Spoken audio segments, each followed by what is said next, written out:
This week, we give our first impressions of the 2021 Hyundai Santa Fe. We talk about how our testing led to fixes in the new Hyundai Elantra and Toyota Sienna. And we celebrate our 300th episode. Next on Talking Cars.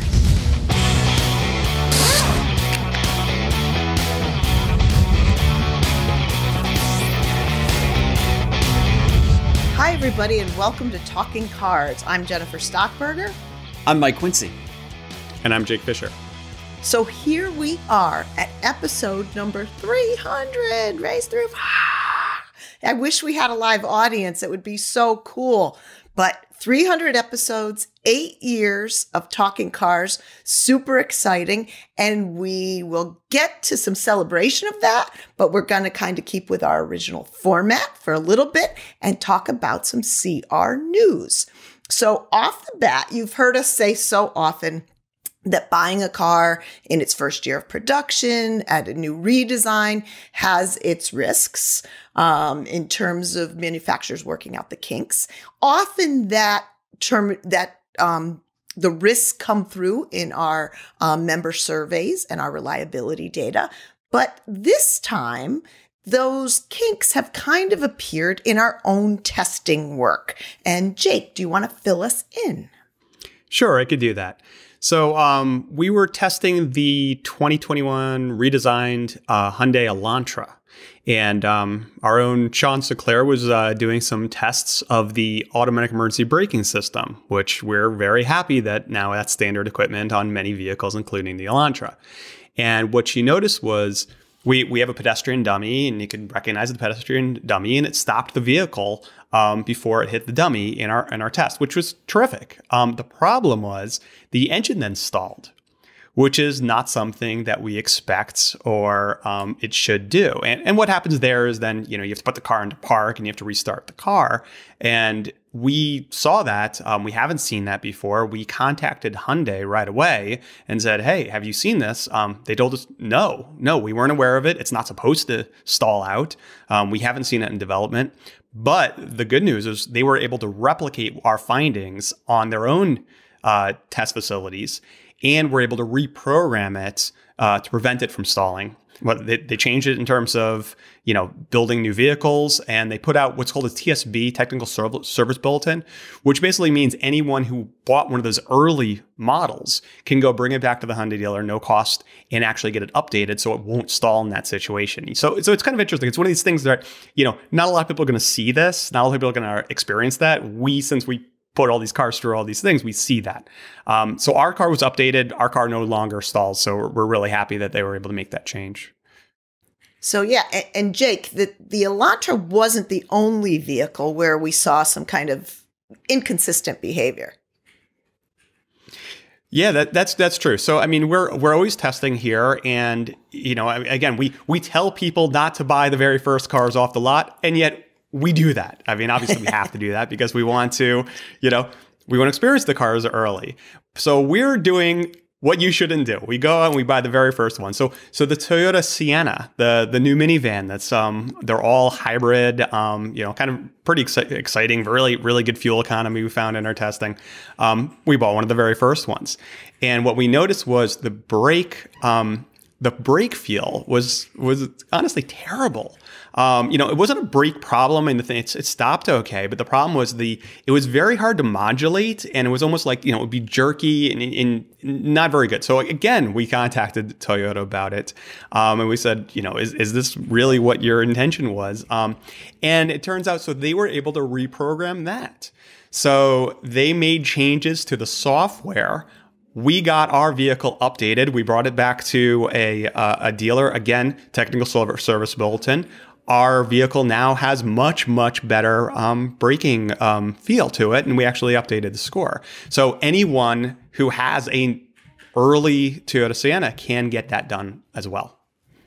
Yeah. So Mike, this is, this could have happened to anybody. Obviously, it happened to us. What's the advice for someone who either has an early vehicle or an older vehicle, for that matter, when they experience something quirky or concerning? I think for the general public, you can usually find a forum of that vehicle, a brand or specific model, and post something like, "Is this happening to anyone else?" And if it is a thing, a production issue that the manufacturer is happening, more than likely other people are going to chime in. So, but basically, the takeaway here is if you bought a new Elantra, you bought a new Sienna, check to see if these TSBs have been taken care of. And it's just so funny that when Jake said, we tell people not to do stuff and then we go do it, and the collective audience should know that Jen and Jake and myself, we're all parents, and so yeah, gotta do as I say, not as I do. Just kidding. But I mean, this just goes to show that even mighty Toyota, a company with just enviable reliability, can have launch issues, much like Ford has had with a couple of their models in the past. So, I guess good on Consumer Reports for finding these things and announcing talk to the manufacturers and getting fixed for everybody. Yeah, and as the technology gets newer, some people may be attributing it to new technology, but if it seems weird, reach out to the dealer. The TSBs are not something you're going to get informed about unless you ask. So certainly reach out. So that's some great CR news. Jake, go ahead. Well, and one other thing is, another thing you could do is, Consumer Reports, we put out a lot of surveys. We're always, what we do is we represent consumers. It's not representing, what Jake thinks or what Mike thinks or what Jen thinks. We're representing consumers. And the way we do that is through our surveys. So, if your car is not doing what you think it should do, for members, become a member, go and fill out the surveys, tell us about it. And very often we can do something about it. The manufacturers listen to us. Right. No, great advice and great findings from our track. Before we move on, just to inform or remind everybody about the Talking Cars donation program. CR, as you may or may not know, is nonprofit. Everything we do, including the show, comes from memberships and donations. Anything you can give would be helpful, including to keep continuing the show beyond episode 300. Go to cr.org/give talking cars, and anything helps. So moving on to our From the Track. Our vehicle this week is the 2021 Hyundai Santa Fe. People may be surprised. It was just redesigned in 2019. This is kind of a mid-cycle freshening for 2021. But it includes some high-tech features, upscale trims, and a new powertrain. So 3 engines now available, 191 horsepower, 2.5-liter 4. A 277 horsepower, 2.5-liter 4 turbo, and an all-new 225 horsepower, 1.6-liter 4 hybrid coming later this year. 3 transmissions, 6 8-speed automatics, and an 8-speed sequential. Still front and all-wheel drive. Traditional trims for the Santa Fe, SE, SEL, and Limited, but now kind of a more upscale trim in the calligraphy trim. Pushes it over $40K, but brings some niceties. All versions come with standard forward collision warning, automatic emergency braking, and pedestrian detection, lane departure warning, lane keeping assistance, and a rear occupant alert system, which we've talked about before. $26,850 to $42,300 price range with its $1,185 destination charge. Ours was an SEL. Came in at a sticker of $37,620. Mike Quincy, what did you think first impressions of the 2021 Santa Fe? Well, I think for me and for a lot of people, the Santa Fe is just the right size. It's slightly larger than a lot of small SUVs, but it's not really too bulky. And like a lot of Hyundais, and we mentioned the Elantra already on this podcast, the interior really gives you the impression that you spent a lot more money than you actually did. I think Hyundai is so good at this. Just about everything they do, they make the car seem like you're in a higher class than the kind of money that you're putting out. We also rented the hybrid version, and I thought that it made a nice transition between the gas and electric. I thought it was kind of cool that the car can go about 35 miles an hour on electric only power. I thought it was really responsive. And it was definitely quicker. I mean, our model has the base 2.5 liter 4-cylinder. I think it's loud. It sounds unrefined. It feels really down on power. It's kind of disappointing, I suppose. And I know that in the past, when we talk about models and trim lines, often the right trim line makes all the difference in the world. And Jake, I mean, you've brought up this before. You said, there's a time when you don't have to spend extra to get a good one. But maybe, is this an example of a trim line where you probably should spend more for the better engines than the base 2.5? Yeah, I think so. I think that's spot on. I think what's kind of interesting about this vehicle, it's like we're getting into like this world of zillions of SUVs, right? And it's so confusing because, I mean, you look at Hyundai, right? I mean, you got the Kona and the Tucson and the Santa Fe and the Palisade, and there's so many, like they're filling in all these tiny little gaps here. Now, this is an interesting one because it's between like the midsize and the small SUVs, and the powertrain is an issue, right? Because if it was a Tucson, the 4 cylinders are just fine. If it's the Palisade, you probably want a V6 or definitely want a Turbo 4. You're kind of in the middle here. So what do? It's interesting. So it's kind of like, I'm actually driving the Kia Sorento right now, which is kind of like a twin of it. And in that we do have the turbo. And, I mean, I don't have to drag race this thing. I mean, it's a lot of power. But you're right, with the Santa Fe, with that base 4, it's not quite enough. I mean, it's working. It makes itself heard. There's a lot of shifting going on. What I'm looking forward to is that hybrid. It's not quite available quite yet. And I would like to test one. I really want to see if it's delivering the fuel economy that they're promising. But that might be that sweet spot where, you don't have to drag race your SUV, but it's not just like working so hard. Mm-hmm. And one thing I want to add, Jen, is with the calligraphy model, that's the one that my 17-year-old should buy because no one can read his handwriting. Yeah, it's funny. Where do these names come from sometimes? So certainly I echo. So it's funny. We had a 2007 Santa Fe. I had to actually look at what year it was. It seems like so long ago, but I looked back and I loved that car. My husband was mainly driving it. But I look back, it was a 3.3 liter V6. And what I said, just echoing kind of what you guys said, this 4 that we had in our test car is the kind of 4 that made you want a V6 back when that was the option rather than a turbo or a hybrid in this case. I also echo Mike, that interior is like Goldilocks in terms of size, not just for, at the time we had little kids, but like the rear seat is so accommodating, even for adult-sized children. Plenty of cargo. I still think that Santa Fe size fits. And I do think some of the neat little even infotainment additions, they have these cool letters that look like Edison bulbs and just kind of trendy, cool things in the interior. But I agree. I'm very excited to see what the hybrid brings, whether it fills in that little deficiency in terms of the powertrain. We will certainly be buying that and testing that. But stay tuned for full test results on the Santa Fe and the hybrid Santa Fe coming soon to a Talking Cars near you. So moving on. Huge milestone, episode number 300. Jake, you may recall you were sitting there 8 years ago on episode number 1 in your armchairs. We've changed the format. We've changed a lot, but we're still here. And we asked you, what did you think we would be talking about in 8 years, in 2029, on episode number 600?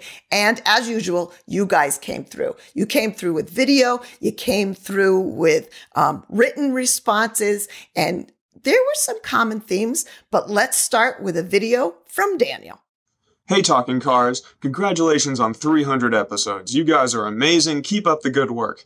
My prediction for the next 8 years is that the Save the Manual ship will have sailed, sorry Mike Monticello, but instead, the new chant will be Save the Cars. As a proud sedan owner, it appalls me what's going on in the industry these days. You have Ford and Chevy stopped making cars, and you have Subaru taking the Impreza hatchback, giving it a 3-inch lift, plastic cladding, and saying, oh, it's the Crosstrek SUV now.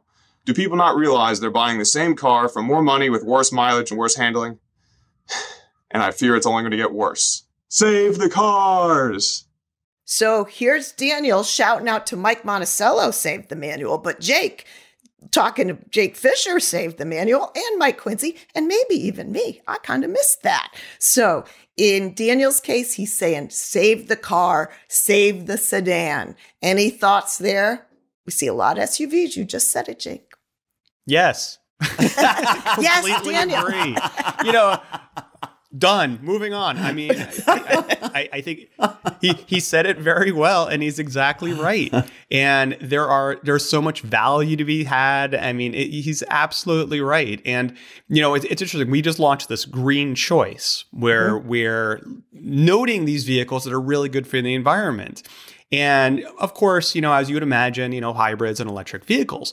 But what is also there, if you look really closely, it's a whole bunch of sedans, small sedans, mid-sized sedans. You look at mid-sized sedans today, I mean, they're getting phenomenal fuel economy. I mean, it is normal to get well over 30 miles per gallon in these like big, comfortable, well-driving, powerful vehicles. So, yes, more power to you, and we will do our part here too. Yeah, and I think, the auto industry, it tends to be a little bit cyclic, and we'll come back around. There will be people like Daniel who will continue to opt for the sedan and see how it goes. The other, I said there was common themes. So certainly in your responses about 8 years from now, one of them was electric vehicles. Surprise, surprise. So Sam wrote, and there was a little bit of skepticism, I think, too. I think California will delay its zero emissions by 2035 regulations. In 2001, the state said 10% of their cars would be electric, but in 2021, that number still hovers below 10%. RWH writes, I believe a big impact will be felt in auto manufacturing, repair, and maintenance, and service personnel that currently are employed to support fossil fuel engines. And Bob says, the current EV sales are 3%, which will create a chicken and the egg situation between planned EV sales and power source companies. So, Mike Quincy, where's the balance here in 8 years, or as we get to the 8 years for EVs? Well, I think, Sam brings up a good point about, California. They've often been on the cutting edge of automotive emissions. I mean, they didn't have a choice when you think about all the smog that was going on in LA 20, 30, 40 years ago. Are they still on that cutting edge? Are we still going to be following California, the rest of the country following California? And years ago, Jake said, I don't mind if California has higher standards, but I want the same standards for all the states. In other words, it's a lot to ask for manufacturers to make different cars for different states. So really, we have to figure that whole collective thing out. The lack of mechanics, I know that there's certainly a big case for big rig diesel mechanics. I know that's an issue, so it wouldn't surprise me to find fewer people, younger people going into this profession, and that's true for a lot of trades. And in terms of where the EVs are going, my sister just sent me an email last week. She's saying, I have this. I'm feeling guilty. I have 2 internal combustion cars. Horrors. And I'm thinking about possibly getting rid of one of them, and should I get an electric car? And I tried to write her a thoughtful response. I mean, it's a good question, and there's pros and cons. We've talked about it ad nauseum on this podcast. And I don't think there is a clear-cut answer for everyone. The charging times are still high. The relative prices for EVs are still relatively high for what you're getting. I mean, we do like the Chevrolet Bolt, but it is a very small car, and it's going for it starts at like $36,000. I mean, that's a lot of money for a small car. What she's driving, my sister is driving right now. You guys are going to love this. It's a Mazda 3 with a manual transmission. and I said, listen, your other car is your other car is a Lexus RX hybrid, and she uses it to pull a small trailer. But my advice to her was maybe you hold on to the Mazda 3, or you consider getting like a used Prius, and maybe that is a sample of an example to people if they're wondering, is it time to go for an electric vehicle? It's funny you say the peer pressure or the societal pressure to do it. Jake, any thoughts on 8 years from now, where we're at now? What will be the path for EVs? Well, I hope we don't have people like your sister feeling guilty for having Right. a Toyota hybrid and a stick shift 4-cylinder Mazda, because that's not really what success looks like. She's doing her part. Have her watch this. Thumbs up from Jake. But the problem is this. We absolutely are transitioning in the auto industry. There's a lot of unknowns, and unknowns are scary. So what is going to happen? What's going to go in terms of the charging infrastructure? What's going to happen in terms of the cost of these batteries and how fast they can charge? There's a lot of things that we don't know. And the other piece of it, which is complex, is the politics of it. What is regulation going to do? And done right, we could have a orderly transition where there are choices for people. Done wrong, we might have unintended consequences. So one of the things, if you listen really, really closely to some of these automakers, they talk about like, oh, we're going full electric, for all our light vehicles. And then you kind of look up what's light vehicles. Well, a lot of those trucks that they produce, these 2500 series, heavy duty pickup trucks, they're not light vehicles, quote unquote. They're not. So they're basically leaving this door open where a large amount of them, fine, we're producing a lot of electrics, but we're selling huge amounts of these giant pickup trucks that are polluting, with diesels potentially still. So, again, there's so much unknown, and hopefully a lot of those right choices are gone. So we have, go forward. So we have, the right choices and plenty of choices available to consumers. Yeah, it was interesting on RWH's comments about the support. My neighbor is a mechanic, and we literally just had this conversation, a driveway conversation the other night as he was getting the old Mustang running for me. But and he was, as a mechanic, wondering where the balance was for him. How much does he invest in chargers, for example? He admitted, I have some Tesla customers. I'm doing tires, I'm doing brakes and things. But he was unsure of where he would be as an auto mechanic. And, certainly I was reassuring him that, the average car on the road is 11 years old. You got some time here, Mike.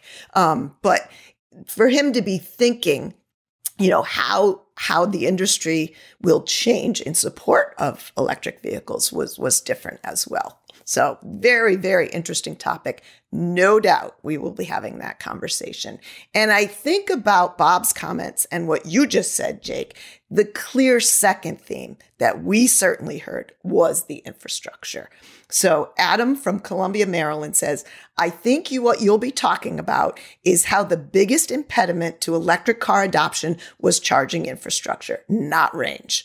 Many people live in apartment, condos, townhouses, and have no place to charge when at home. Without huge incentives to landlords, we're not going to get places to charge our cars anytime soon. Similar sentiment came from Mahesh in Charlotte, North Carolina regarding equity. Take a listen. Hi, Talking Cars. Congratulations on 300 episodes. My thought on what we'll be discussing in 8 years is issues of equity in the auto market. Now that we're seeing all this new technology for advanced safety features, autonomous driving, electric powertrains, all of this is expensive.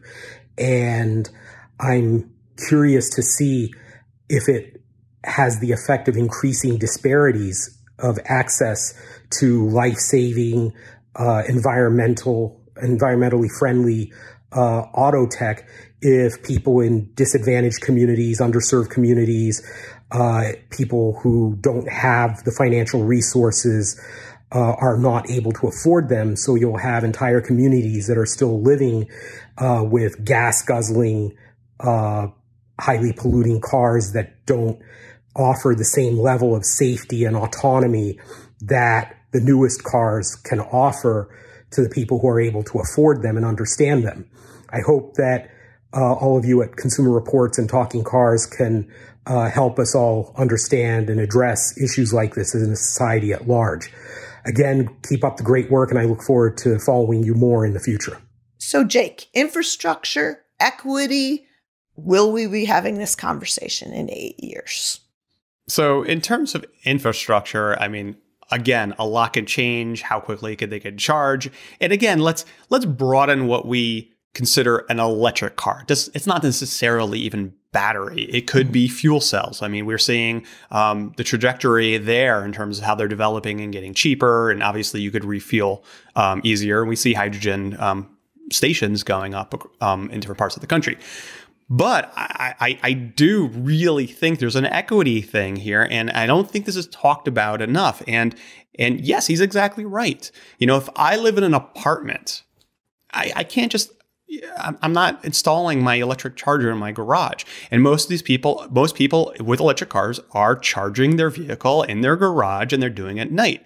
And if you rent or you park on the street, there is a big problem, and it's an equity problem. Absolutely. So it's not good enough to say, oh, just, in your 3-car garage, install yourself, your charger. We have to think about everybody. And, again, we have to do this right. So does that mean that, towns are going to have to put on those chargers? Does that mean that there's other ways of doing this? Does this mean that we do have more hybrids available, and also, the used car market. So, you do look at a lot of these electrics, and a lot of them are expensive, but what happens in the used car market? How long are these things serviced? How long does that battery work? I mean, again, I was talking about my son's driving the 2006 Prius, that's got a long life ahead of it. We have to make sure that there are vehicles that have that long life that could be used in secondary markets. Mike, anything to add there in terms of infrastructure? Well, I mean, you talk about what's going on with the Tesla charging stations, and then Electrify America. And I know Jake and a few others here at Consumer Reports met with the Electrify America Corporation to talk about it. And when Jake is talking about if we could get a coordinated plan that would sort of incentivize, whether it's municipalities or on interstate highways or whatnot, so you can have equal coverage for other companies besides just Tesla, for example, that would help. And the same charging ports, for example. Imagine going to a gas station and you have different sized, nozzles for different cars. I mean, it would never work. It all has to kind of be a universal thing. And that's getting the collective brain power of all these folks in the same room and say, okay, let's decide on this. Yeah. And I was struck too. Maybe there'll be advances in charging, in just different ways. And I know I'm leaping, but maybe 8 years will bring it. And charging is hard without a hard wire put in. It can be slow. It can be not as efficient, but there's got to be some new thing. I was just looking in solar panels, and I know but they were shingles that were solar panels for your house. Something new's got to give. We put our phone down wirelessly for a charge on a pad. Maybe something along those lines will change it. And Mahesh referred to safety as well. And what I said too is the auto industry has never been particularly equitable with new technology. And we've said many times, it comes in at the top and it trickles down. My hope is in 8 years, we will see much of that come down to more mainstream, more affordable cars to help address that as well. The third big theme that we certainly heard from you guys was, no surprise, self-driving. So Abe says, and again, some skepticism, I believe that safe automatic navigation will not be fully achieved until the highway and lesser road infrastructure is revamped to incorporate sensors that collect and distribute data regarding traffic patterns, road conditions, etc. This won't happen until there are agreed upon standards at every level of government, including working with private companies. It will be an important focus of conversation. Marcy and Hal sent the following video, very similar. Take a listen. Hey, Talking Cars. I'm Marcy, and I just wanted to say thank you. I really enjoy watching your show every week. And here's to many more years to come. I've really enjoyed the show since the beginning. I think in the future, you are going to be talking about talking cars, how they communicate with the driver, how they communicate with the drivers maybe of other vehicles and the roadway itself. And I also think that ventilation systems in cars are going to be better so that they contain the spread of disease. Thank you again for the show. Really enjoy it. So first of all, thank you, Marcy and Hal, for your support. You're one of the few duet videos that we get. We totally appreciate it. So this idea, Mike Quincy, of communication, we talked about it, vehicle to vehicle to infrastructure. Is that the key to self-driving becoming something that we all can appreciate and benefit from? Well, I think that would definitely help, but it would make it, our lives, everyone's lives would be made a lot easier if we were starting from scratch. In other words, if we were just going to build all the roads and we could build them all like that. So one of the things that struck me when thinking about this is I read that we can't even keep our railroad crossings safe. In other words, we've got trains screaming through all these towns, and every year there's all these collisions with trains and cars. And it's a very simple system of the bells and lights chiming and the gates coming down, and we still can't get that right.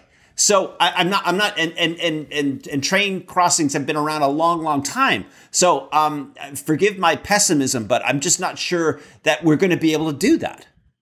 I'm not as pessimistic. And I think what's preventing us is that common regulation and common standards across the government and the vehicles. That's preventing us. Because I have talked to different municipalities, I've talked to towns, I've talked to states, and they want to do this. They want to go and upgrade the technology on it and future-proof it. The problem is that they're really hesitant to put in a technology that might get updated. You know, we put the 4G stuff in, now 5G's taken over, or DSRC and alphabet soup.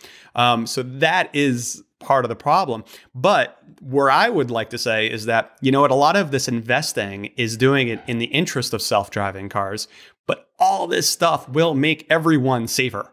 So this will benefit everybody, not just the self-driving cars. So if the self-driving cars is what gives the energy to actually do something in that space, then fine. But all of us would benefit greatly to know there's a car coming around that corner that I can't see and have some kind of a warning, or my car hits the brakes automatically. That would be phenomenal. Yeah, I don't think there's ever been a time, and I guarantee we'll be talking about this in 8 years, where outside of keeping the roads passable, there's been this kind of integration of the infrastructure to the vehicles. You know, they have to keep them maintained, free of potholes, you know, friction levels correct, lane lines, but never this kind of interaction that we're experiencing and we will be experiencing in the future.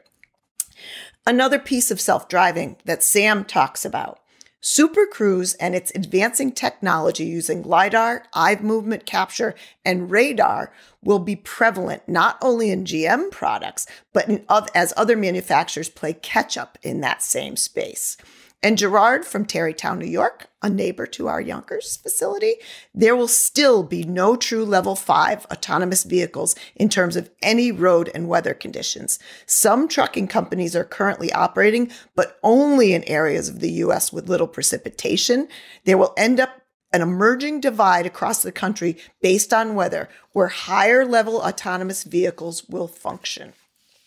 And Carl from Auburn, Maine writes, self-driving won't be as big as many people think because too many folks won't be able to purchase new vehicles with these features. And there needs to be a majority of cars on the roads that are able to talk to each other to make them truly safe. Again, kind of wrapping around to the chicken and the egg. But Jake, anything on kind of the comments about monitoring, etc., and keeping people engaged? Something we talk about a lot. Well, I mean, to be really simple about it, we have the smartest viewers of, anybody, because they're all spot on, and honestly, listening to all these comments, I'm thinking about some of these like advanced vehicle conferences that sometimes I attend, where the smartest people in the industry, and I just want to take our viewers and have them present, right? Because they're exactly right.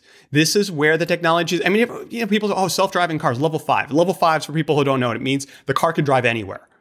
We're never going to get there. Why would anyone program a car to go out in like a snowstorm when you shouldn't be doing that? I mean, it's just everywhere where we drive in crazy locations. We go out in a snowstorm. I hope that no one's programming the car to do something where it's unsafe like that. But they're exactly right. And yes, I do agree. I think the technology is going to go to this. All of this inventions and all this technology is going to help the driver become better drivers, make driving more relaxing. And yes, having a direct driver monitoring system that looks at the driver to let you know if you are getting distracted, to help you, not to go report you to the authorities and not to report you to the car company, but to help you stay engaged. That is welcome. And that wraps around to what you just said. That technology could help everybody, whether you're in a self-driving level 5 car or not, direct driver monitoring. I think of the simplest, the Subaru system that says, put your eyes on the road. I'm going to admit, and I'm going to confess, how many times that Subaru has said to me, put your eyes on the road. And you know what? I am looking away. I am looking at the radio or whatever I'm doing. And it's right. I have looked away for that short bit of time. So that kind of immediate feedback, I think, will be important. And I actually hope self-driving is as big as some people are talking about, but in its best implementations. We talk about, operating design domain, where it works, not where it doesn't, maybe to Carl's point. And that it's used for people who need it the most or can benefit from it the most. I think I've said that in the past, be it a route to a doctor's office or somebody with a disability. That's where I want to see, this technology really take off. Mike, self-driving? I was thinking how I'm hoping that it will continue to be customizable. For example, in the last 10 years, we've had adaptive cruise control and lane keeping assist.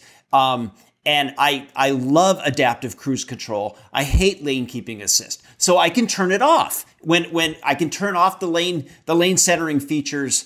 But I use adaptive cruise control all the time. So I'm hoping that whatever is the automated driving features going forward, you're going to be able to pick and choose. And I think human nature will tell us this one works for me, this one doesn't work for me. I mean, just because you have the technology, it doesn't necessarily mean it's working or you like to use it.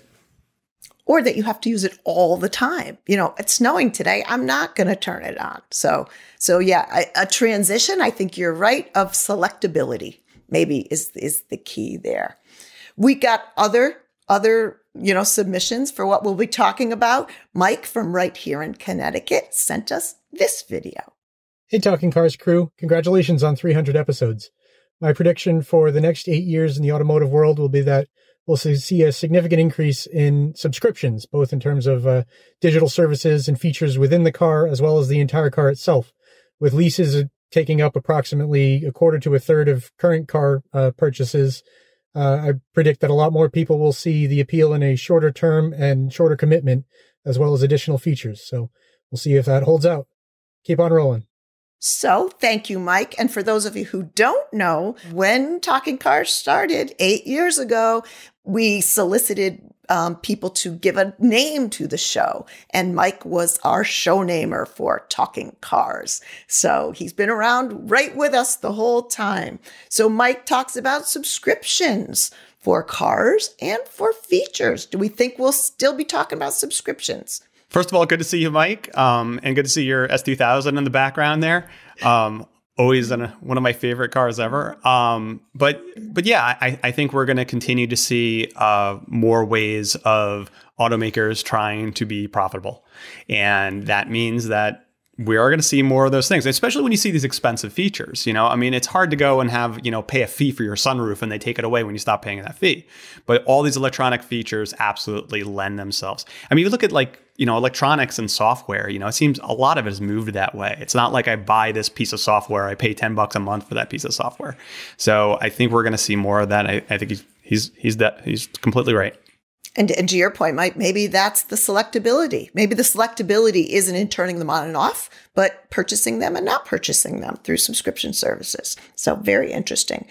Jack from Holland, Michigan says, I predict the need for windshields will not be necessary. Screens will be enlarged, a destination entered into your car's computer, and the robotic chauffeur will get you there in the most efficient way possible. Here's the twist. The big screen will instead display a virtual drive through any number of journeys. So instead of driving to the grocery store, you'll be driving past the Colosseum in Rome or anywhere else you wish. How cool would that be? It's like the Peloton, where you can be anywhere, but it's in your car. Mike, you think that'll catch on? I think it's a neat. No, I don't think it's a neat idea. I think it's a terrible idea. We live out in the country because we like the rural surroundings. If I want to go see the Colosseum in Rome, I'm going to go to Rome. I think this is a terrible idea. I think me and Mike are getting nauseous, just motion sickness thinking this through. But hold on. But actually, I mean, I think he's almost correct. And where I see the future is augmented reality, which means you have the windshield, but things are superimposed onto it. So you are seeing the world around you, but maybe the Colosseum's going by too. Or maybe information about the road ahead of you is going by too. So I think there's a huge opportunity to augmented reality and layering on other things onto your screen way past what we see in heads-up displays. Because we need more distractions while we're driving. No, not distraction, but engagement. I mean, rather than, here's the problem, right? He's right. Screens are getting out of hand, right? I mean, everyone's got like a 55-inch plasma now on their dashboard. So the problem is that takes your eyes down. So you're looking at the information there. Take the information, put it up onto the world around you. Now you're more engaged looking around. So who knows? Maybe there'll be games too, But if they make you look where you need to go, it's good. Information is one thing. But the Colosseum thing is distraction. But Mike, you said we have a beautiful surroundings but when you're in bumper to bumper to traffic and you just got an inch along, maybe the Colosseum's what you really want to be looking at. It would be slow, but it may be augmented. And I do love even the navigation systems right now that do layer, as Jake talked about, the actual road with the arrow that says, oh, you need to be here. I do think it gives you a much better sense of where you need to be and how to prepare rather than cutting across lanes, maybe. Because maybe if the Colosseum goes by, you're less likely to look at your phone. True. A way to visit. Mike from Gilbert, Arizona says, I think all new cars will have dash cams front and back by 2029. And in a way, Mike, I think they do already. There's cameras all over the place. It's what they're used for. Any thoughts there? You agree? Well, we don't see a lot of dash cams yet, only a few, but I agree. I mean, I think, the whole world will be televised in the future. I think the big question about privacy is whose information is that? And what I think dash cams are a great idea, but I just want it.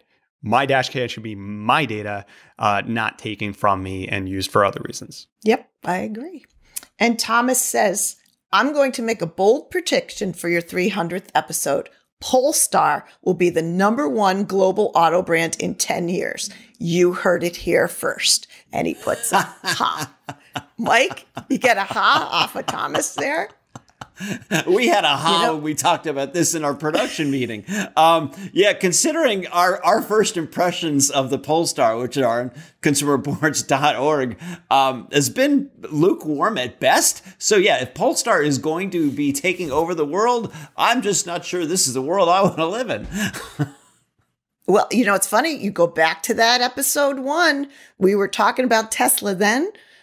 We were, that was early Tesla years. We're still talking about Tesla today. Maybe it's the Polestar we will be talking about on our 600th episode.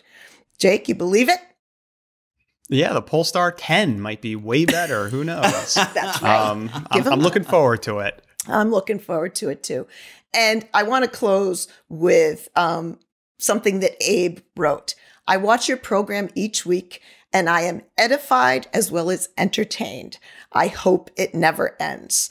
The truth is, edification, entertainment is exactly what we are hoping for. And we can't thank you enough. There's no show if there's no audience. And you are not only there listening, watching, but engaging. Your loyalty, it brings us 8 years and 300 episodes in. We truly hope, maybe not us, maybe some new faces will be sitting here in 8 years and enjoying just as much on all of these topics. So hopefully we see you in 8 years, in 2029, and next week. Thanks, as always.